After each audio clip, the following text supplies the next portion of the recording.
I go from a corruptible to an incorruptible crown.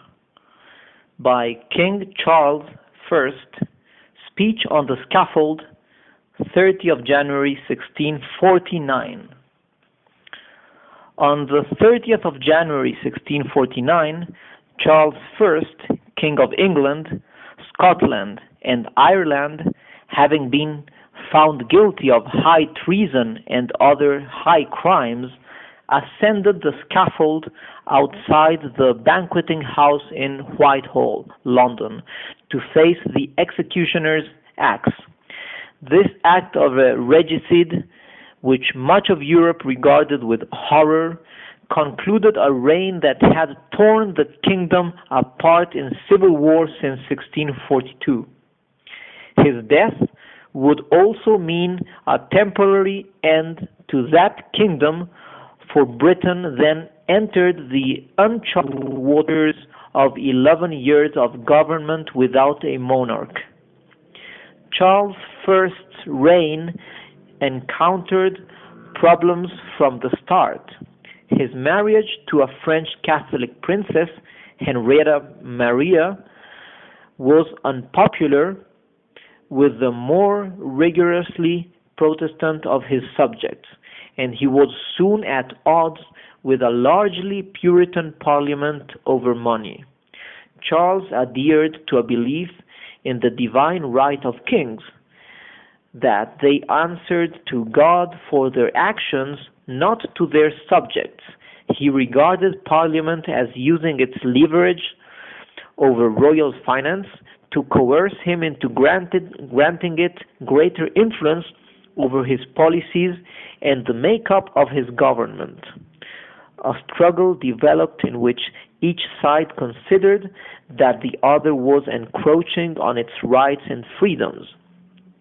To add to the combustible mix, Charles' High Church Protestantism, especially as it developed under Archbishop Laud, aroused considerable opposition from those who wanted a simple church.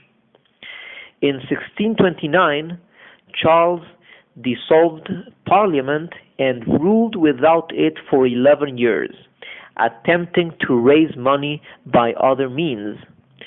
Conflict in Scotland in 1637, when Charles attempted to impose bishops on the Presbyterian Church, and later in the north of England and Ireland, forced him to recall Parliament. Tensions came to a head in 1642. Fleeing the largely pro-parliamentary London, the king raised his standards at Nottingham on 22nd of August. The complex civil war, sometimes called the War of the Three Kingdoms, for it played out in Scotland and Ireland too, had begun. Their causes remain much debated.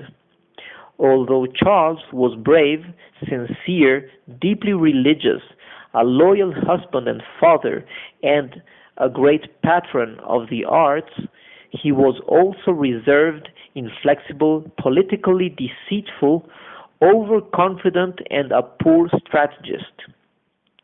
By 1647, his royalist supporters were overwhelmed and he was in captivity.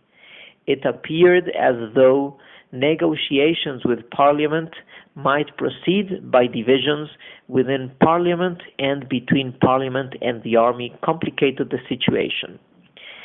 In the event, Charles escaped and conflict broke out again, until defeat of his Scottish backers at the Battle of Preston in 1648 ended his hopes of victory. To Oliver Cromwell, who with Sir Thomas Fairfax had directed Parliament's new model army, Charles was the grand author of our troubles, who could now not be trusted to negotiate in good faith. In December 1648, the army purged Parliament of its conciliatory majority, leaving a more radical rump of independents who agreed to put the king on trial. It was an entirely novel scenario. Charles refused to accept the legal basis of either the court or the case against him, and therefore refused to defend himself against the charges. But the verdict was not in doubt. 10 days after the trial began, the names of 60 signatories, including Cromwell, appeared on the king's death warrant, and the following day the sentence was carried out. It is said that Charles wore 2 shirts so that he should not be seen to tremble in the cold, lest anyone should think he was afraid. His valedictory speech was entirely typical of his character and convictions. It was brave and resolute, but also betrayed little sense of the import of his actions. He affirmed that it was a king's obligation to ensure the security of his subjects' life and goods through maintaining the laws of the land, but repeated that a subject and a sovereign are clean different things, and subjects should not aspire to have a role in governing. Paradoxically, he presented himself, a king, as a martyr of the people. In his eyes, he was paying the price for resisting a form of martial law. Strange though those words may seem, there was a prophetic element in them, as power was passing swiftly from Parliament to Cromwell and the army. Quote, "I shall be very little heard of anybody here. Indeed, I could hold my peace very well, if I did not think that holding my peace would make some men think that I did submit to the guilt as well to the punishment. But I think it is my duty to God first and to my country for to clear myself both as an honest man and a good king and a good Christian. I shall begin first with my innocency. In troth, I think it not very needful for me to insist upon this, for all the world knows that I never did begin a war with the 2 houses of Parliament, and I call God to witness, to whom I must shortly make an account, that I never did intend for to encroach upon the privileges they began upon me. It is the militia they began upon. They confess that the militia was mine, but they thought it fit for to have it from me. God forbid that I should be so a Christian as not to say that God's judgments are just upon me. Many times he does pay justice by an unjust sentence. That is ordinary. I will only say this, that an unjust sentence that I suffered to take effect is punished now by an unjust sentence upon me. That is, so far I have said, to show you that I am an innocent man. Now, for to show you that I am a good Christian, I hope there is a good man that will bear me witness that I have forgiven all the world, and even those in particular that have been the chief causers of my death. Who they are, God knows. I do not desire to know. I pray God forgive them. But this is not all. My charity must go farther.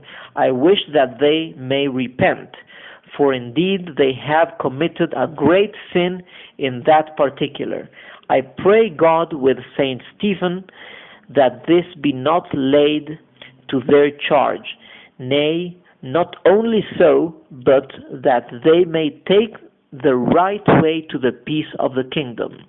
For my charity commands me not only to forgive particular men, but my charity commands me to endeavor to the last gasp the peace of the kingdom. For the people, and truly I desire their liberty and freedom as much as anybody, whomsoever, but I must tell you that their liberty and their freedom consists in having of government, those laws by which their life and their goods may be most their own. It is not for having share in government, sir, that is nothing pertaining to them. A subject and a sovereign are clean different things, and therefore, until they do that, I mean that you do put the people in that liberty, as I say, certainly they will never enjoy themselves. Sirs, it was for this that now I am come here. If I would have given way to an arbitrary way, for to have all laws changed according to the power of the sword, I needed not to have come here, and therefore I tell you, and I pray God it be not laid to your charge, that I am the martyr of the people. In troth, sirs, I shall not hold you much longer, for I will only say thus to you, that in truth I could have desired some little time longer, because I would have put then that I have said in a little more order and a little better digested than I have done, and therefore I hope you will excuse me. I have delivered my conscience. I pray God that you do take those courses that are best for the good of the kingdom and your own salvations. In troth, sirs, my conscience in religion, I think, is very well known to all the world, and therefore I declare before you all that I die a Christian, according to the profession of the Church of England, as I found it left me by my father, and this honest man, I think, will witness it. I have a good cause, and a gracious God on my side. I go from a corruptible to an incorruptible crown, where no disturbance can be, no disturbance in the world.